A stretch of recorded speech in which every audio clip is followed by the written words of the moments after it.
শত শত বছর ধরে এই পবিত্র বন আমার ঘুমের পাহারায় ছিল, কিন্তু আজ বাতাসে এক পুরনো আতঙ্কের গন্ধ।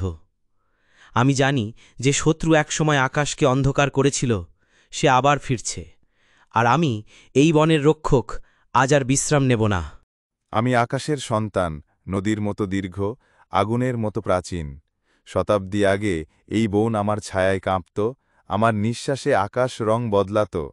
তোমরা ভেবেছিলে আমি হারিয়ে গেছি, কিন্তু ড্র্যাগন কখনো হারায় না, শুধু অপেক্ষা করে।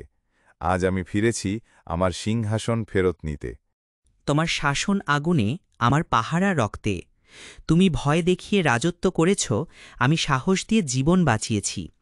এই বনের প্রতিটি গাছ, প্রতিটি প্রাণী আমার গর্জনে আশ্রয় পেয়েছে।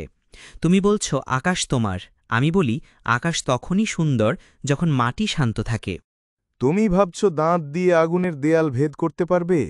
আমি আগুনের শহর পুড়িয়েছি, সমুদ্র শুকিয়ে দিয়েছি, পাহাড় গলিয়েছি। তোমার সাহস প্রশংসনীয়। এসো রক্ষক, দেখি তোমার হৃদয়ের শক্তি আমার শিখার চেয়ে উজ্জ্বল কিনা। যে যুদ্ধ জীবনকে রক্ষা করে সেটাই আসল জয়। আগুন নিভে যায়, ধোঁয়া মিলিয়ে যায়, কিন্তু বন আবার গান গায়। তুমি শক্তিশালী ড্রাগন, কিন্তু শক্তি মানেই শাসন নয়। আজ এই আকাশও থাকবে সবার, মাটিও থাকবে সবার, আর আমি এই জীবনেরই অবিচল প্রহরী।